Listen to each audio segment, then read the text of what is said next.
Did you know we can put colored patterns inside of glass? All right, so since we've been using Murrini cane already, we made an ornament in one of our previous videos, and we also made a little tumbler / wine glass. I'm gonna go ahead and use it on a paperweight as well. So here we go. We're using a solid pipe. We're gonna gather some glass on here.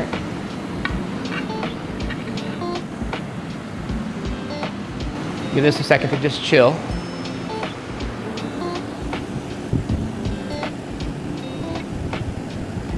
And then we're gonna pick up our cane.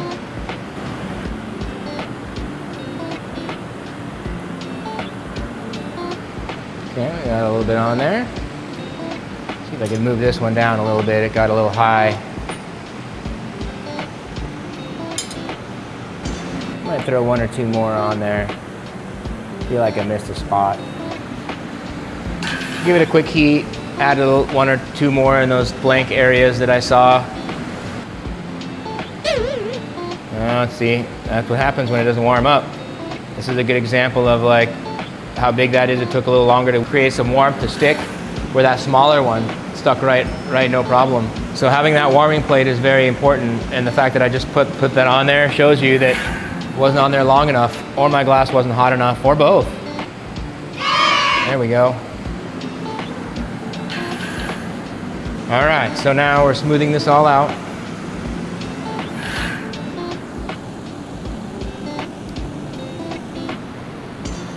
You can see it's still a little raised. We want to smooth all those out completely.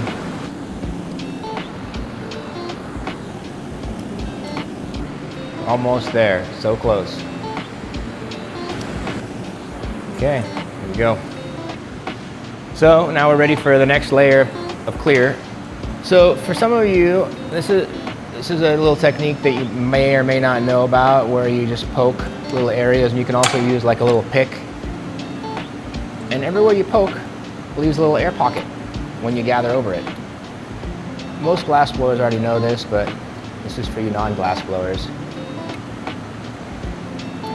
It's kind of fun. So it's pretty cold at this point.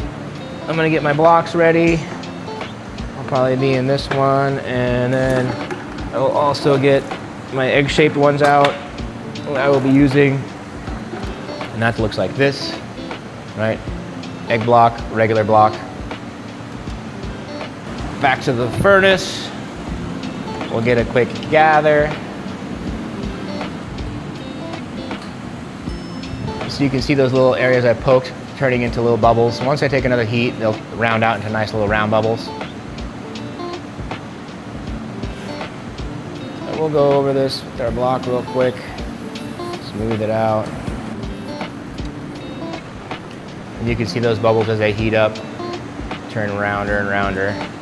When I go in for my next heat, everything will kind of shore up. Okay, that's kind of where we're at now. We're gonna take another heat. We'll take another heat, start our jack line, and then finish shaping it into an egg. All right, so we got some good heat on there this time. I'm gonna create our jack line. Remember, the jack line always has to go above the pipe. If you put your jack line on the pipe, the piece will never come off. So I'm like right at the edge there.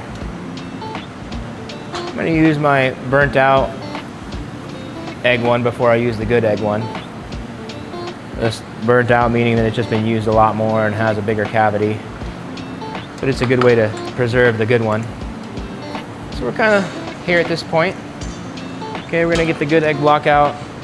And this will kind of bring it into shape real quick. You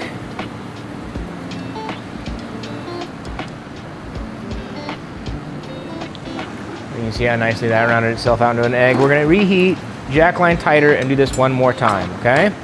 And then we'll pretty much be done. All right, here we go. One last time.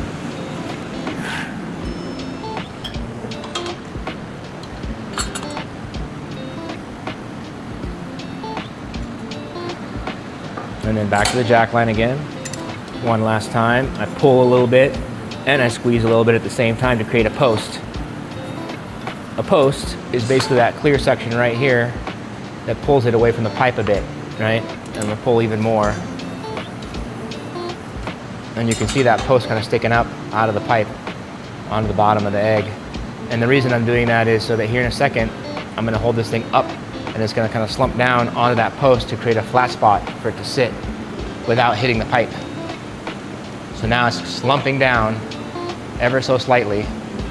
And what that does is creates a nice flat spot for it to sit. So there's less grinding involved, hopefully. And then when you've got that achieved, you go back down to the horizontal position and just turn and wait. You can kind of see all those little bubbles that I put in there. That was when I used the tweezer and the pick. The bigger the hole, the bigger the bubble. What I like about the cane on the egg paperweight is it looks different when you look through it versus at it. So you get this cool reflection on the backside. So right now I'm waiting for movement to pretty much stop. Still moving a little bit off the pipe. I'll give it one more flash just to reheat the outer layer. I feel that the outer layer is cooling so much faster than the core of this. And so to equalize that temperature a little bit more before you put it away, will make it less likely crack in the kiln. Another flash.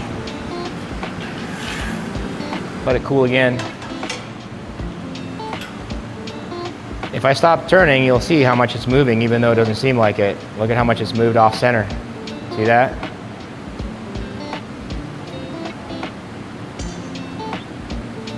So we're pretty close to the takeoff point. I'll let it sit for a second. So if my jack lands good and everything works out, I should be able to just tap this right off.